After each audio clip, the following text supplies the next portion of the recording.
നമസ്കാരം. ഇന്ത്യയുടെ ആദ്യത്തെ സ്വാഭാവിക ആഴമുള്ള മെഗാ ട്രാൻസ്ഷിപ്മെന്റ് തുറമുഖമാണ് വിഴിഞ്ഞം.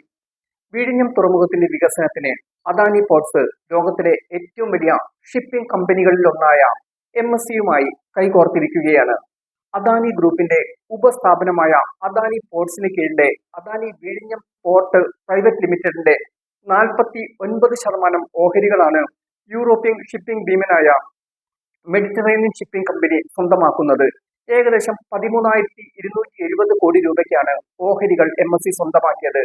വിഴിഞ്ഞം തുറമുഖത്തിന് വൻ വികസന സാധ്യത എന്നൊക്കെ പറഞ്ഞ് വാർത്തകൾ വരുന്നുവെങ്കിലും വിഴിഞ്ഞം കരാറിനെ സംബന്ധിച്ച് വളരെ സംശയമാണ് ഇപ്പോൾ ഉയരുന്നത്. വിഴിഞ്ഞം തുറമുഖം അദാനിയിൽ നിന്നും MSC കമ്പനിയിലേക്ക് നീങ്ങിയിരിക്കുകയാണ്. ഭാവിയിൽ MSC കമ്പനിക്ക് വിഴിഞ്ഞം തുറമുഖത്തിന് അവകാശവാദം ഉന്നയിക്കാൻ കഴിയുന്ന സാഹചര്യമാണ് വന്നിരിക്കുന്നത്. വിഴിഞ്ഞം കരാർ സംസ്ഥാന സർക്കാരും അദാനി പോർട്സും തമ്മിലാണ്. ഒരു കമ്പനിക്കും പിൻവാതിൽ പ്രവേശനം അനുവദിക്കുന്നതോ വിദേശ നിക്ഷേപത്തിന്റെ കാര്യമോ വിഴിഞ്ഞം കരാറിലില്ല. ഒരു ഇറ്റാലിയൻ കമ്പനിയുടെ കൈകളിലാണ് വിഴിഞ്ഞത്തിന്റെ നിയന്ത്രണം വന്നിരിക്കുന്നത്.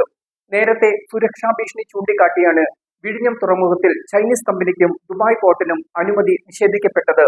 ഇപ്പോൾ ഇറ്റാലിയൻ കമ്പനിയുടെ കൈകളിൽ വിഴിഞ്ഞം വരുമ്പോൾ ഈ സുരക്ഷാ ഭീഷണി ഇല്ലേ എന്ന ചോദ്യവുമുണ്ട്. വിഴിഞ്ഞം അദാനിയുടെ കൈകളിൽ തന്നെയാണെങ്കിലും 40 വർഷം കഴിഞ്ഞാൽ അത് സംസ്ഥാന സർക്കാരിന് തിരികെ നൽകേണ്ടതാണ്. 70 വർഷം വരെ നടത്തിപ്പ് ചുമതല അവർക്ക് ഏറ്റെടുക്കാമെന്ന് മാത്രം. ഇതിന്റെ ലാഭവിഹിതം സംസ്ഥാന സർക്കാരുമായി പങ്കുവയ്ക്കേണ്ടതുണ്ട്. എന്നാൽ വിഴിഞ്ഞം പോർട്ട് പ്രൈവറ്റ് ലിമിറ്റഡിന്റെ 49% ഓഹരികളാണ് ഒരു ഇറ്റാലിയൻ കമ്പനി ഏറ്റെടുത്തിട്ടുള്ളത്. സംസ്ഥാന സർക്കാരിന് MSCയുമായി ഒരു കരാറുമില്ല.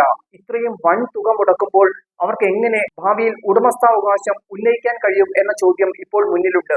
വിഴിഞ്ഞം കരാറിൽ ഇല്ലാത്ത കമ്പനിയാണിത്. വിഴിഞ്ഞം കരാർ ഒപ്പിട്ട കേരള സർക്കാരിന് MSCയുമായി ഒരു ബന്ധവുമില്ല. അതേസമയം വിഴിഞ്ഞം കമ്പനിയുടെ ഓഹരികളാണ് MSCക്ക് അദാനി കൈമാറിയതും.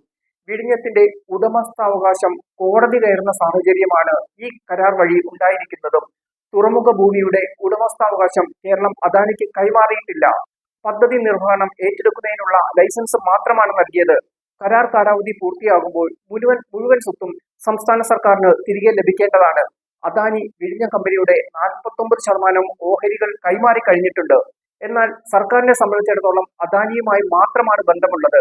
കേരള സർക്കാരിനെ വിശ്വാസത്തെ എടുക്കാതെ അദാനിക്ക് മുന്നോട്ട് പോകാൻ കഴിയുമോ എന്നതും ചോദ്യ വിഷയമാണ്.